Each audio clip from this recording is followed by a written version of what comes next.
마가복음 14장 43절에서 52절까지 말씀. 그런데 예수께서 아직 말씀하고 계실 때에 12제자 가운데 하나인 유다가 곧 왔다. 대제사장들과 율법학자들과 장로들이 보낸 무리가 칼과 몽둥이를 들고 그와 함께 왔다.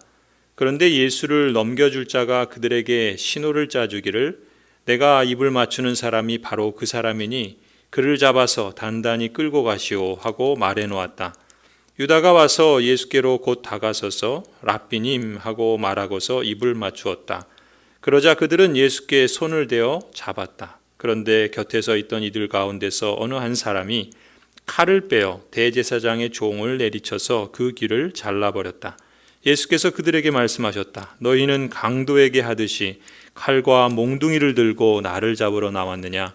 내가 날마다 성전에 너희와 함께 있으면서 가르치고 있었건만 너희는 잡지 않았다. 그러나 이것은 성경 말씀을 이루려는 것이다. 제자들은 모두 예수를 버리고 달아났다. 그런데 어떤 젊은이가 맨몸에 혼이불을 두르고 예수를 따라가고 있었다. 그들이 그를 잡으려고 하니 그는 혼이불을 버리고 맨몸으로 달아났다. 아멘. 그리스도의 은총이 여러분과 함께 해주시기를 기원합니다.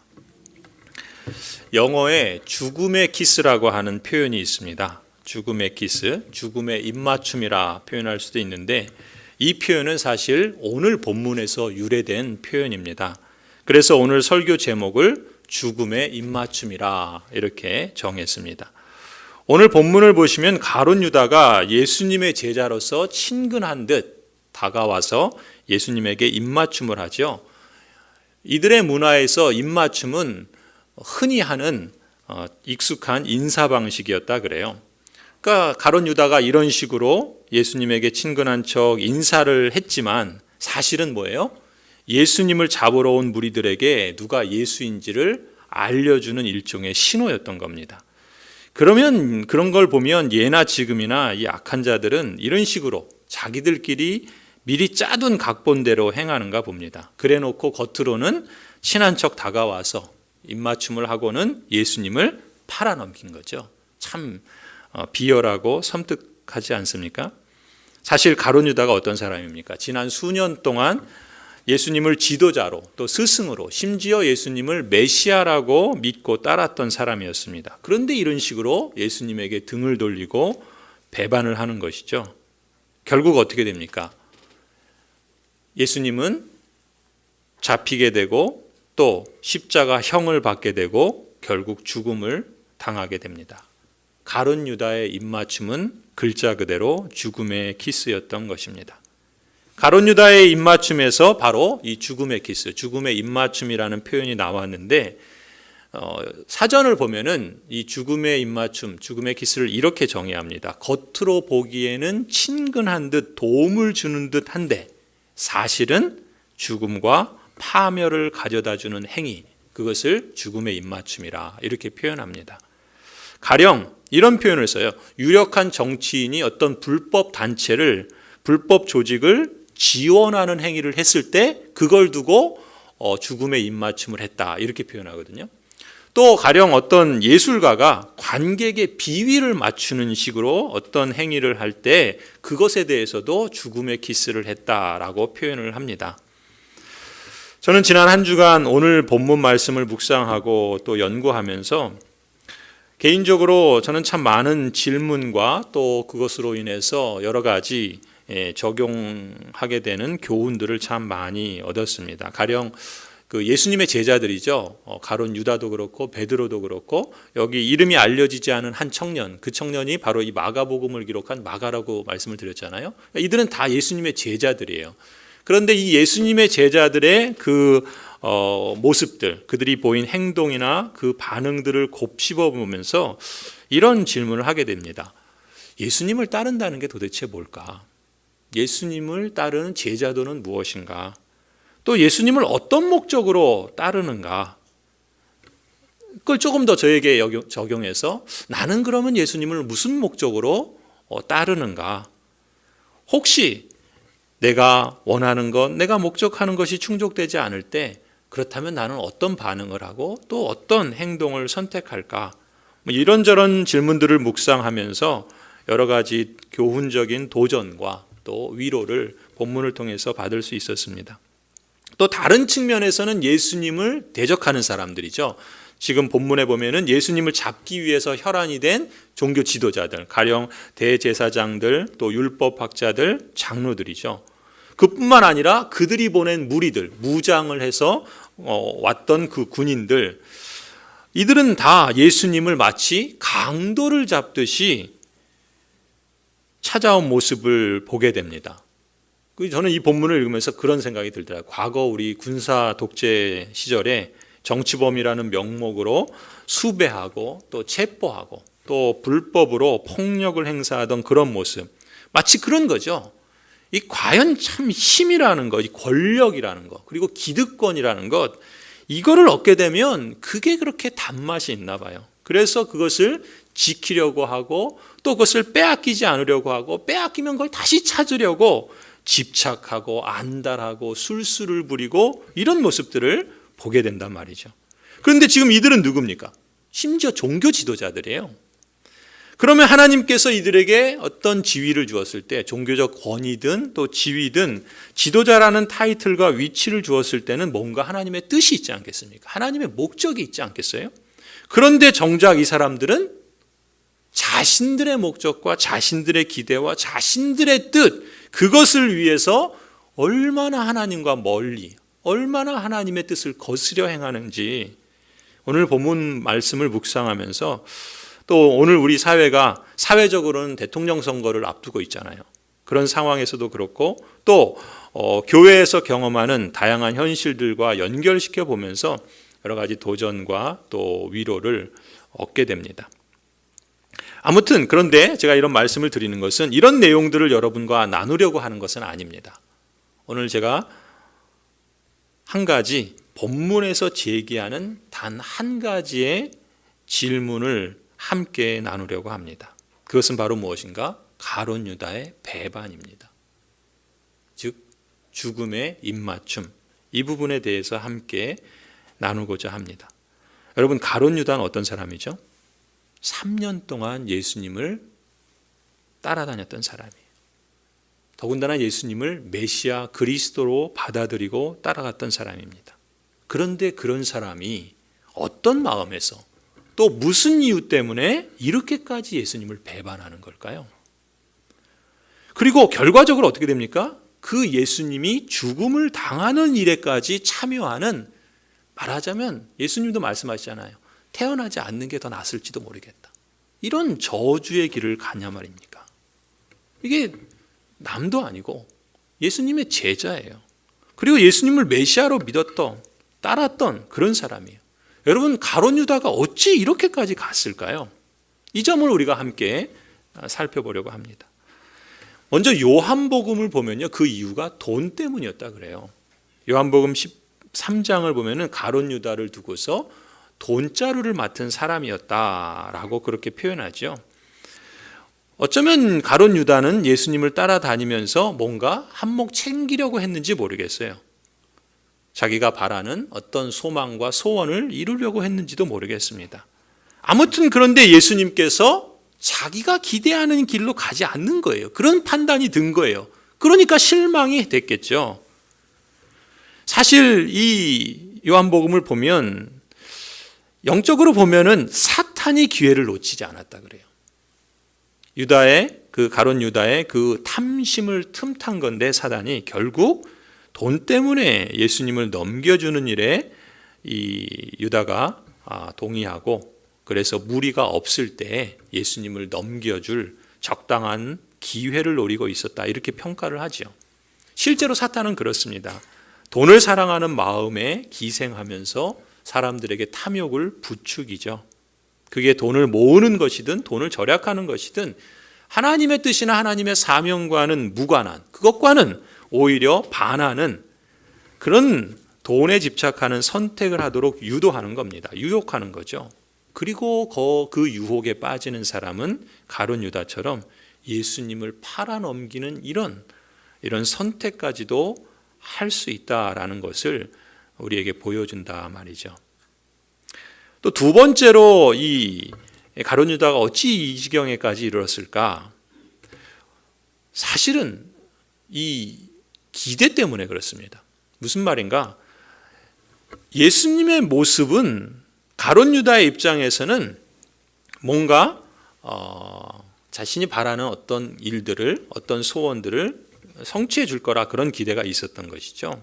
그런데 예수님이 그런 자신의 기대를 채워주지 못했다라고 평가를 한 겁니다. 그래서 가룟 유다는 이렇게 나아갔던 것이죠. 그렇다면 이유는 뭐겠어요? 가룟 유다는 어떤 기대를 가졌던 걸까요? 예수님에게. 여러분, 가룟 유다만이 아니라 당시의 유대인들에게는 공통된 관심사가 있었습니다. 그것이 무엇인가? 유대인들은 당시 로마 제국의 식민 지배하에 있었어요. 그러면 당연히 뭘 기대하겠습니까? 뭘 바라겠어요? 독립을 바라겠죠. 정치적인 자유를 바라지 않겠습니까? 그래서 유대인들은 당시 로마 제국의 지배하에서 정치적으로 독립해서 자유를 얻기를 원했어요. 그리고 경제적인 그 번영과 성공을 기대했습니다. 더 나아가서는 이들이 하나님의 선택된 백성이라는 자부심이 있었는데 그게 다 짓밟힌 거잖아요. 식민지로 여러 날 여러 해를 이렇게 고생하고 있으니까. 그러니까 메시아가 와서 그 메시아를 통해서 우리에게 그 잃어버렸던 명예와 자존심을 회복시켜주는 그런 메시아를 기대했던 것입니다. 그러니까 이런 메시아, 말하자면 힘있고 능력 있는 메시아를 당시의 유대인들이 기대하고 있었고 가룟 유다도 역시 마찬가지였습니다. 아니, 예수님의 다른 제자들도 동일한 기대를 갖고 있었습니다. 우리는 이미 마가복음을 통해서 그러한 모습들을 여러 차례 보았죠.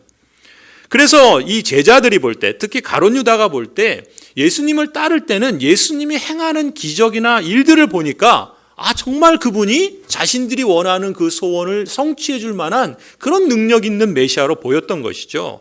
그리고 그런 기대가 점점 예수님이 행하는 사역들을 통해서 더 팽배해졌던 겁니다. 그런데 이렇게 예수님께서 병든 자를 고쳐주시고 마귀의 세력을 내쫓으시고 또 먹을 것으로 배불리 먹여주시는 기적을 행하시는 것을 볼 때는 그렇게 능력 있는 메시아로 또 자신들의 소원을 성취해 줄 메시아로 보였는데 여러분, 그것을 잘 보여주는 것이 오늘 본문에도 나타나요. 그게 뭡니까? 칼과 몽둥이라는 거예요. 오늘 본문에 여러 번 표현이 나오는데 이 유대인들의 기대를 상징적으로 보여주는 표현이 바로 칼과 몽둥이입니다. 그게 뭐예요? 칼과 몽둥이 뭘 말합니까? 힘을 말해요. 권력을 말하는 겁니다. 그러니까 이 칼과 몽둥이, 힘과 권력은 세상에서 통하는 거죠. 힘이 있으면 통하잖아요. 권력이 있으면 통하지 않습니까? 세상 사람들이 힘으로 또 돈으로 유세하는 것처럼 가룟 유다도 그랬던 거예요.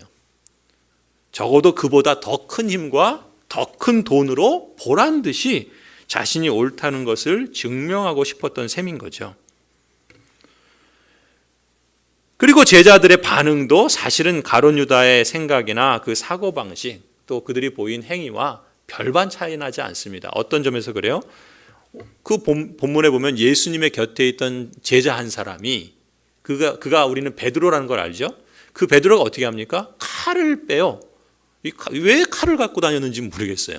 아마 이 당시의 정황이 이제 자신을 보호하기 위해서는 칼 하나쯤은 갖고 다녀야 됐는지도 모르겠어요. 아무튼 베드로도 역시 칼을 뽑아서 칼과 몽둥이로 제압하려는 그 사람들을 맞서서 거기에 저항하는 모습을 보게 됩니다.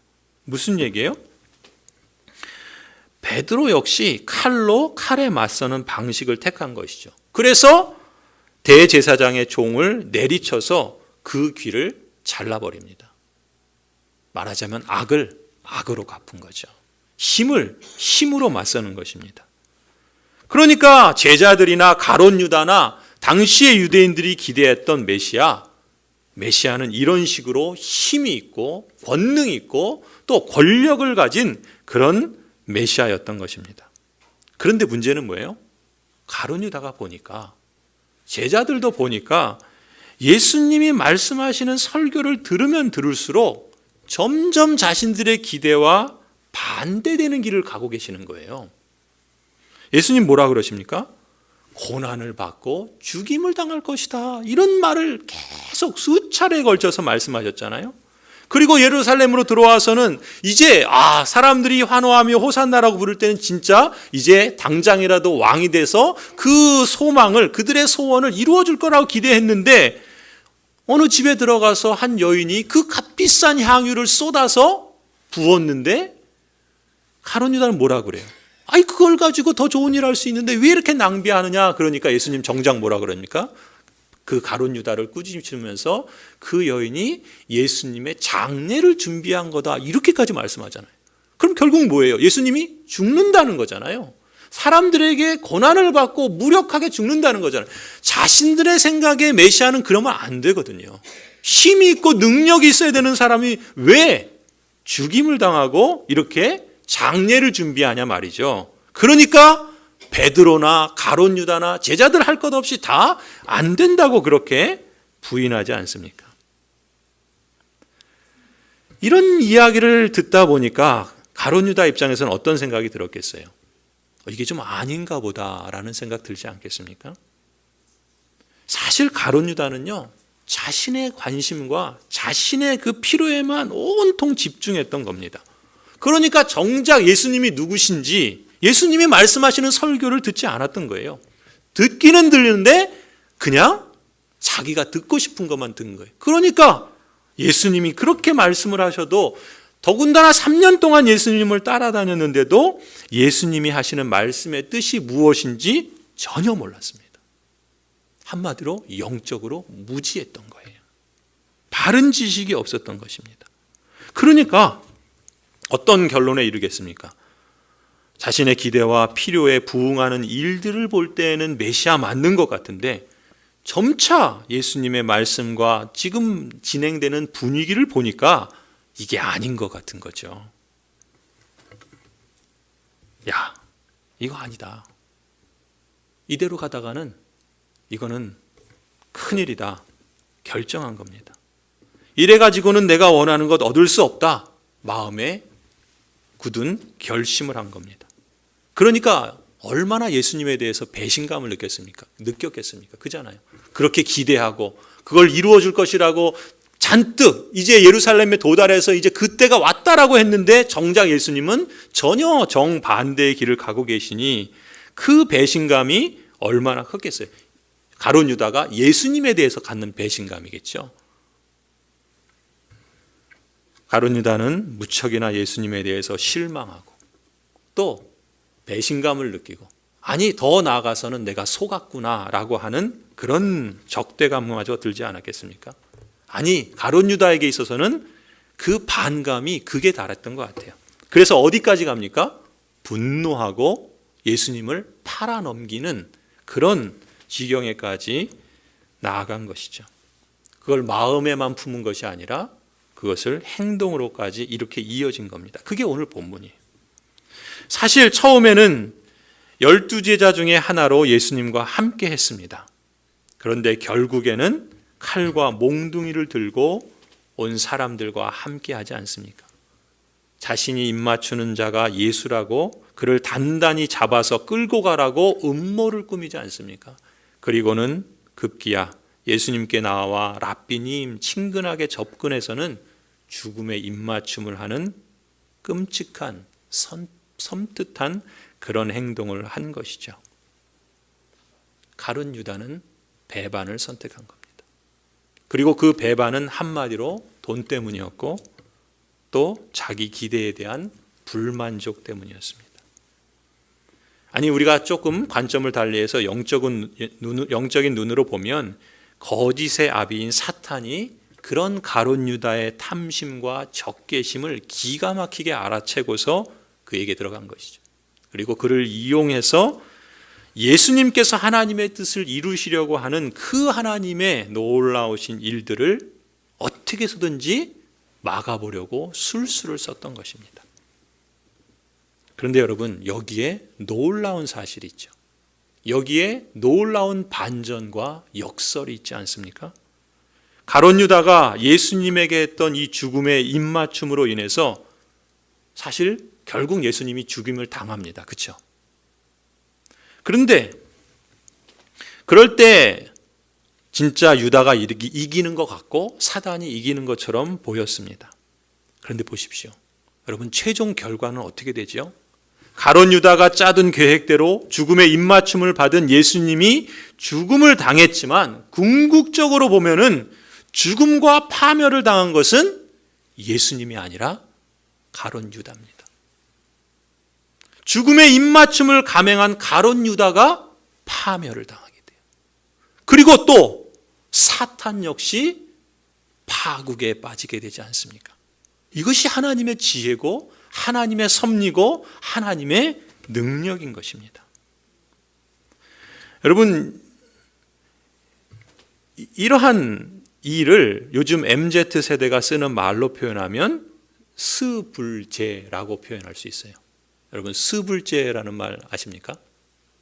제가 어떤 여론조사에서 MZ세대가 쓰는 말 5개인가 6개인가를 이렇게 보여주면서 그 의미를 아는지 이렇게 확인하는 건데 저는 하나도 모르겠더라고요.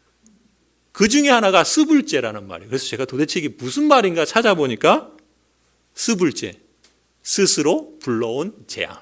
이게 스불제더라고요.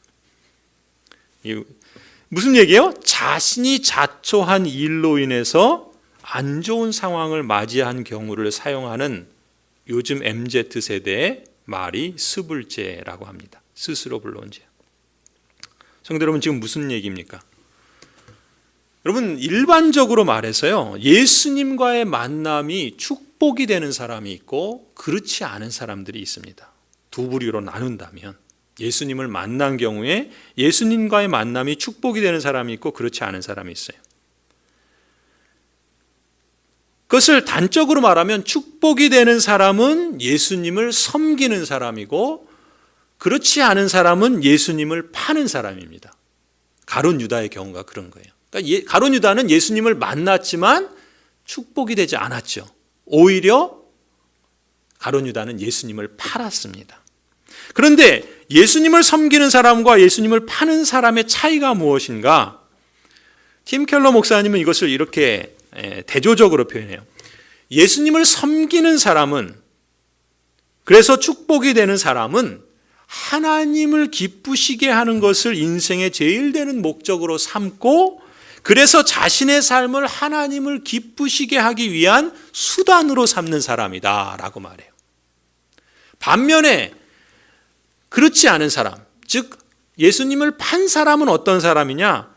자기 자신을 기쁘시게 하는 것, 자기 자신을 기쁘게 하는 것을 인생의 제일 되는 목적으로 삼고 하나님을 자기 목적과 자기 기대를 위해서 수단으로 삼는 사람을 예수님을 파는 사람이다, 이렇게 말을 해요. 이해가 되시죠? 다시 말씀드릴까요? 이 두 가지가 완전히 반대예요. 어떻게 반대인가? 그러니까 예수님과의 만남이 축복이 되는 사람은요, 내 삶을 하나님을 기쁘시게 하려는 수단으로 삼아서 섬기는데 역설적이게도 하나님을 섬기는 것을 통해서 하나님께서는 그런 사람에게 축복을 선물로 주신다는 거예요. 근데 반대로 내 삶을 기쁘게 하고 내 소원을 성취하기 위해서 하나님을 이용하고 하나님을 수단으로 삼는 사람은 오히려 가룟 유다처럼 예수님을 팔게 되고 결국 그것이 죽음의 입맞춤으로 돼서 자신이 파멸에 이르게 되는 이런 결과에 이른다라고 표현하는 것입니다. 아이러니한 것이죠. 역설적인 것입니다. 하나님을 섬기는 것이 오히려 복이 되고 하나님을 파는 것이 오히려 저주가 되는 그러한 역설인 것이죠. 사실 이 가룟 유다의 그 모습 속에 그것이 돈 때문이었든 자기 기대 때문이었든 이 둘이 가진 공통점이 있습니다. 그것은 무엇입니까? 자기중심적이라는 거예요. 자기중심적. 달리 말하면 내 필요와 내 소원과 내 기대에 부응할 때는 예수님을 메시아로 인정합니다. 그런데 내 생각과 내 기준에 어긋나는 것 같으면, 나를 만족시켜주지 못할 것 같으면 그런 예수님을 버리거나 멀리하거나 심지어 가룟 유다처럼 죽이려는 마음의 태도, 이 둘 다가 사실 판단 기준과 행동 방식이 다 뭐예요? 자기를 기준으로 움직인다는 점이죠. 그런데 거기에다가요, 영적인 무지가 더해지면 예수님과의 만남조차도 축복이 아니라 저주로 끝나고 만다는 것이죠. 무슨 얘기입니까? 예수님이 누구신지, 또 예수님의 설교와 행적들을 통해서 보여주시는 하나님의 뜻이 무엇인지 그것을 알지 못하는 영적 무지로 인해서 마땅히 축복이 되어야 할 만남이 역설적으로 결국 죽음의 입맞춤으로 자기가 파멸하는 그런 수불제의 삶으로 끝나고 만다라는 것이죠. 가룟 유다가 바로 그 전형이었던 것입니다. 성도 여러분, 이 지점에서 우리가 한번 우리 자신에게 스스로 물어볼 필요가 있다고 봅니다. 그것은 무엇입니까? 그렇다면 나는 예수님에게 어떤 기대를 갖고 있는가라는 것이죠. 그리고 나의 기대를 예수님께서 만족시켜 주시지 않는다면 나는 예수님에게 어떻게 반응할 것인가라는 점이죠. 아니, 조금 더 크게 나의 기대는, 나의 소원은, 나의 그 바램은 하나님의 뜻에 맞는가? 그것을 우리가 스스로에게 물어볼 필요가 있다 봅니다. 성도 여러분, 사실 이 가룟 유다의 모습을 보면서 우리는 배반의 문제에 대해서 묻지 않을 수 없습니다. 왜냐하면 사실 이 마가복음을 처음 읽는 초대교회 성도들의 상황이 그랬습니다. 당시 초대교회 성도들은 로마 제국으로부터의 박해를 받았고요. 또 로마 사회가 갖고 있는 물질적인 번영 속에서 자신들이 예수님을 믿는다는 것 때문에 당하는 숱한 사회적인 그런 불이익 상황들을 마주하고 있었습니다. 그렇기 때문에 그들에게 가장 현실적이고 가장 절박한 문제 중에 하나는 예수님을 섬길 것인가 아니면 멀리하고 배반하고 팔 것인가, 이것이 바로 아주 근본적이고 또 피부에 와닿는 현실적인 문제였던 것입니다. 그래서 마가는 이 사실을 이렇게 기록하고 있는 것이죠. 그런데 여러분, 이 마가복음은 오늘 우리에게도 전해지고 있습니다. 사실 어쩌면 우리도 이 초대교회 성도들과는 다른 상황이지만 비슷한 고민을 하고 있지 않나 싶습니다. 무슨 얘기입니까? 오늘날 우리는 자본주의 사회에서 살고 있어요. 돈이 최고인 사회입니다. 우리는 소비주의 사회에서 살고 있습니다. 그것은 마치 제국의 힘과 같아요.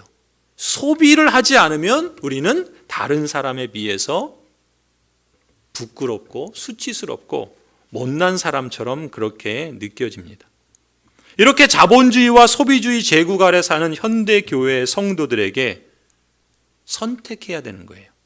예수님을 버리거나 교회를 떠나거나 기독교 신앙을 공격하는 일들 속에 같은 고민이 있지 않나 싶습니다. 성도 여러분, 실제로 이 가룟 유다의 경우처럼 어쩌면 보다 적극적으로 예수님을 공격하고 교회와 신자들을 공격하면서 반기독교 행위를 노골적으로 행하는 사람들이 예전에 비해서 오늘날 더 많지 않은가? 오늘 한국 사회의 현실이 아닌가 싶습니다. 아니, 좀 줄여서 예수님의 최측근이었던 베드로처럼 과거의 교회 사역에 앞장서면서 결코 걸려 넘어지지 않을 거라고 호언장담했다가도 어느 순간에 급기야 예수님을 저주하고 맹세하고 부인했던 베드로처럼 그렇게 떠나는 신자들도 없지 않은 것 같습니다. 아니, 조금 더 소극적으로 말하면 맨몸으로 달아난 한 청년처럼 우리 주변에도 그저 살기 위해서 도망치거나 그냥 조용히 신앙생활을 멀리하거나 또 교회를 떠나는 그러한 신자들, 아니 청소년들, 청년들도 있는 게 현실이 아닐까요? 제가 캐나다에서 이민 목회를 할 때 큰 그 현실 가운데 하나가 우리의 2세들이 교회를 조용히 떠나는 현상이 아주 많았습니다. 그래서 그 현상을 두고 아예 학자들은 이름을 정했어요. Silent Exodus라고. 사일런트라는 말은 조용한이라는 말이죠. 엑소더스는 출애굽기가 엑소더스예요. 그러니까 조용히 탈출하는 거예요. 그러니까 우리의 2세들이 조용히 교회를 탈출하는 겁니다. 그걸 사일런 엑소더스라고 그렇게 표현했어요. 그것이 벌써 여러 해 전의 일이었습니다. 그런데 지금 이런 현상이 우리 한국 사회에도 또 우리 주변에서도 벌어지고 있다는 것은 우리에게는 큰 도전이고 큰 기도 제목이 아닐 수 없습니다. 우리 교회가 교회 설립 50주년을 맞이하는데 앞으로의 50주년을 우리가 내다본다면 우리에게 가장 현실적이고 또 가장 근본적인 문제는 바로 이 사일런 엑소더스 아니면 신자들도 교회를 조용히 떠나는 그런 문제가 아닐까 싶습니다. 목회 데이터 연구소라는 곳에서 예전에 90년대생 대학생들을 대상으로 조사한 통계가 있습니다. 교회를 다니지 않는 대학생들에게 과거 교회를 다닌 적이 있는지 질문했답니다. 그런데 10명 중에 3명이 그랬다라는 거예요. 그러니까 교회를 다녀봤다는 거예요. 그런데 지금은 다니지 않는다는 거예요. 그런데 더 주목하고 놀랄 점은 2012년에는 그것이 12% 정도였는데 5년 후 2017년에는 30%에 달했다. 지금은 어떤지 모르겠어요. 추세로 볼 때 말하자면 교회 이탈률이 5년 사이에 2배 이상 증가했다는 분석입니다. 2022년 5년이 지난 지금은 어떨지.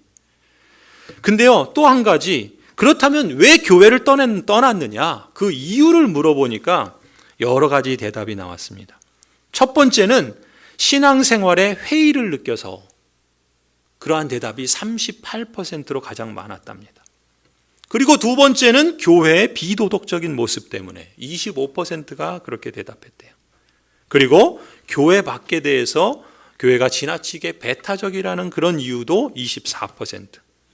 또 그 밖에 헌금을 강요하거나 교인들이나 목회자에게 실망했다거나 율법적이고 강압적인 분위기가 교회에 있다거나 또 사람들에게 우호적이지 않은 태도가 있다거나 또 권위적이고 비민주적인 문화가 있다라는 여러 가지 이유로 교회를 떠났다라고 대답했답니다.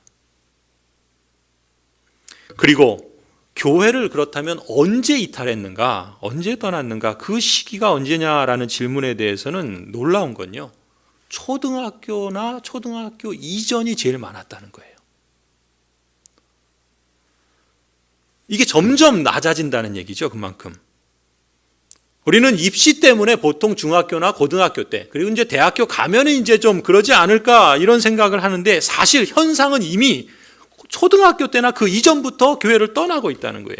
42%가 가장 그렇다는 것이고요. 중학교 때 떠난 사람이 27%, 고등학교 때 떠난 사람이 14%. 그러니까 지금 표를 보시면 83%가 이미 고등학교 이전에 다 교회를 떠나고 있다라고 충격적인 사실을 우리에게 말씀하고 있습니다. 근데 더 놀라운 건 뭐냐면요, 이 90년대생 대학생들에게 질문했는데 이단에 접촉하는 비율이 월등히 높아지고 있다는 점이에요. 신천지, 또 하나님의 교회와 같은 그 구원파, 그리고 통일교, 여호와의 증인, 그 성락교회 베레아, 그리고 몰몬교, 이런 이단들의 심지어 크리스찬 대학생 중에 무려 42%가 이단들의 포교를 받은 경험이 있다는 거예요. 거의 절반에 가까운 학생들이 전도 대상이 되는 거예요, 이단들의. 그리고 그 가운데 11%는 실제 이단에 들어가서 활동을 하거나 교육을 받은 경험이 있다라고 대답을 합니다. 여러분, 이런 통계 조사에 따르면 우리가 주목하고 우리가 대비해야 할 것이 명확하지 않습니까? 이미 어린이들이, 청소년들이, 청년들이 조용히 교회를 떠나고 있습니다. Silent Exodus. 이러한 비율이 성인 기독교인이 교회를 떠나는 것보다 더 심화되고 있습니다. 그리고 교회를 떠난 시기가 중학교 이전의 비중이 높다는 것이죠. 이런 결과를 볼 때 초등학교와 중학교 때 교회 교육이 얼마나 중요한가를 우리가 인식할 수 있습니다. 그런데 여러분, 초등학교 때, 중학교 때 교회 교육은 일주일에 1시간입니다. 나머지 시간들은 다 어쩌면 신앙교육과는 멀어질 수도 있습니다. 그나마 그래도 교회 교육이 있어야지, 그래서 학업 때문에 주일에 교회에 나오지 못하는 그런 중학생들을 포기하지 말고 지속적으로 관계를 유지하고 관심을 보여주고 그들이 교회에 다시 출석할 수 있도록 기회를 제공해 주는 노력이 필요하다, 이렇게 제안을 합니다. 이것만이 아니겠죠. 사실 서구 교회에서는, 또 개혁신앙을 갖고 있는 그 교회에서는 아이들이 이렇게 떠나는 것을 이미 짐작했는지 모르겠습니다. 그래서 교회와 학교와 또 가정이 함께 이 일을 감당하려고 합니다. 일주일 교회 1시간 나와서 신앙교육을 다 할 수 없겠죠. 1차적으로 그 신앙교육의 책임을 하나님께서는 부모에게 주지 않습니까? 그리고 학교에서도 그런 교육이 이루어질 수 있도록 기독교 학교에서는 신앙교육을, 교리와 또 하나님의 말씀을 그런 기초와 안목으로 이 세상을 살아갈 수 있는 그런 영성을 키워나가는 데 힘쓰는 것을 보게 됩니다. 사실 오늘 우리에게 현안은 바로 이런 배교와 배반의 문제입니다. 배교나 배반이라는 그런 어마어마한 말을 쓰지 않아도 사일런 엑소더스라고 하는, 조용히 교회를 떠나는 이것이 우리에게는 너무나도 큰 과제가 아닐 수 없습니다. 조금 구체적으로 여러분에게 한 가지를 제안합니다. 성도 여러분, 이번 수요일부터 사순절이 시작되지 않습니까? 우리는 앞으로 40일 동안 부활주일까지 믿음의 도전을 실시합니다. 늘 우리가 믿음의 도전을 해야 되겠지만 이 기간을 특히 그런 마음과 또 결심으로 해보자는 것이죠. 올해를 우리는 영적 성장의 해로 삼았습니다. 그렇게 삼은 것처럼 우리 모두가 그 어느 때보다 영적 성장을 위한 믿음의 도전에 힘썼으면 하는 바람입니다. 여러분, 영적 성장을 위해서 가장 좋은 방법은 무엇일까요? 단순합니다. 그것은 하나님께 돌아가는 겁니다. 언약의 하나님께 돌아가는 것 외에는 없습니다. 여호와 하나님께 돌아가기 위해서는 그럼 무엇을 해야 하는가? 내가 지금 기존에 가고 있던 길을 잠시 멈추어 서보는 것입니다. 이것이 반드시 선행되어야 합니다. 내가 지금 어떤 기대를 갖고 길을 가고 있는가? 내가 지금 무엇을 향해서 나아가고 있는가? 잠시 멈추어서 자신을 숙고하고 점검하는 일이 반드시 있어야 할 것입니다. 여러분, 그렇지 않습니까? 어떤 장소를 떠나서 더 멀리 가면 갈수록 뒤에 있는 것은 작게 보이죠. 그리고 앞에 바라보는 것, 그것을 향해서 나아가면 나아갈수록 그것은 점점 더 크게 보이지 않습니까? 그런 것처럼 우리가 믿음의 도전을 한다는 것은, 우리가 하나님께 가까이 나아간다는 것은 그것 아니겠습니까? 저와 여러분이 걷고 있는 길을 신중하게 생각해 보고, 그래서 우리가 하나님의 뜻을 따라서 하나님을 섬기는 일에 대해 더 가까이 나아가고자 하는 것이죠. 그래서 우리가 그 걸음을 더 가까이 가면 갈수록 우리 자신의 욕망이나 이 세상에 속한 것들에 대한 허영심은 점점 더 작게 보일 것입니다. 그리고 하나님은 점점 더 크게 보이겠죠. 그런 맥락에서 이 사순절 기간을 하나님의 말씀을 가지고 여호와를 가까이 하며 기도하자라고 권하는 것입니다.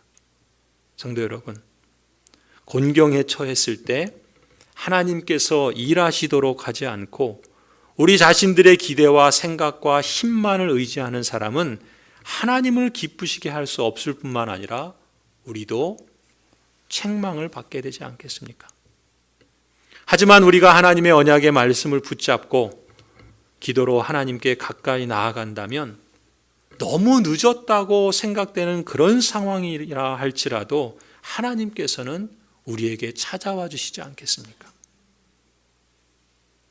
우리가 이 믿음의 도전을 통해서 기대하는 것은 하나님은 자기를 찾는 자를 만나 주신다는 것이고, 그 약속을 따라서 하나님께서는 틀림없이 우리에게 찾아오시는 것을 우리가 보게 될 줄로 믿습니다.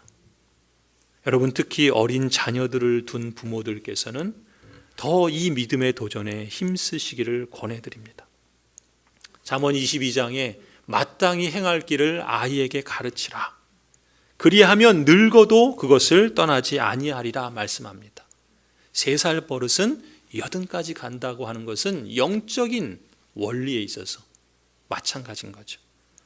마땅히 행할 길을 가르치라는 것은 하나님의 말씀의 지식을 가르칠 뿐만 아니라 그 지식을 따라서, 그 하나님의 말씀을 따라서 살아가는 습관을 만들라는 것 아니겠습니까?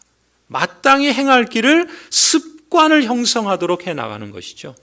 그래서 어떤 분은 습관이 영성이다 라고까지 말을 합니다. 그리고 성경을 보면은 이러한 습관을 형성하는 데 가장 좋은 방법 중에 하나는 이야기를 들려주는 것입니다. 스토리텔링이라 그러죠.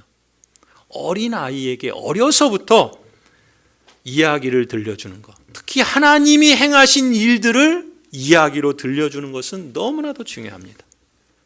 지난주에 어떤 성도께서 손주에게 성경을 읽어줬는데 그걸 다 읽고 나서 그 다음에 무엇을 읽어주면 좋겠냐고 우리 김 목사님에게 물어보는 그런 전화를 받은 것을 제가 들었습니다. 저는 그것이 참 귀한 일이다 봅니다. 아이들에게 이야기를 들려주는 것, 그것이 영적인 습관을 형성하는 데 매우 중요한 것이죠. 그리고 그것을 꾸준히 지속적으로 진행하는 것은 큰 유익이 있을 줄 믿습니다. 그리고 그 아이가 조금 더 커서 스스로 그 이야기를 읽을 수 있는 습관이 형성된다면 더욱더 좋겠죠.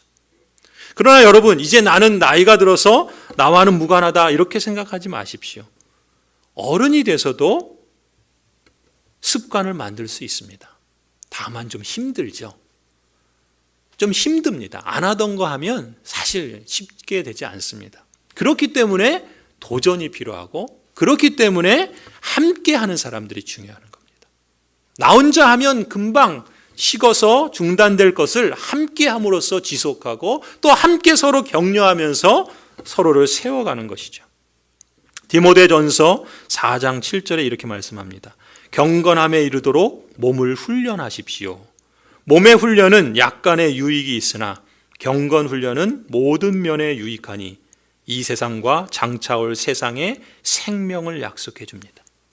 우리가 몸을 건강하게 지키기 위해서 운동하는 것이 우리에게 유익이 있지 않습니까? 그런 것처럼 하나님께서는 우리의 영적인 훈련, 믿음의 도전을 훈련하고 습관화할 때 그것이 우리에게 이 세상에서 유익을 줄 뿐만 아니라 영원한 나라에서도 생명의 유익을 준다라고 약속해 주십니다. 우리가 그것을 이 기간들을 통해서 조금 더 가까이 나아가 보자는 것입니다. 그리고 그것을 우리가 실감해 보자는 것입니다. 그래서 우리에게 좋은 영적의 습관들이 형성되어지고 또 우리만이 아니라 우리의 다음 세대들에게도 이러한 습관을 형성해 나가는 참 아름다운 분위기가 우리 안에 있었으면 하는 바람입니다. 성도 여러분, 하나님께서 말씀하신 것처럼 경건함에 이르도록 몸을 훈련하십시다. 말씀으로 하나님께 가까이 나아가고 기도로 하나님을 신뢰하고 의지하십시다. 신실하신 하나님께서, 평강의 하나님께서 때마다 일마다 여러분에게 평강 주시기를 간절히 축원합니다. 기도하시죠.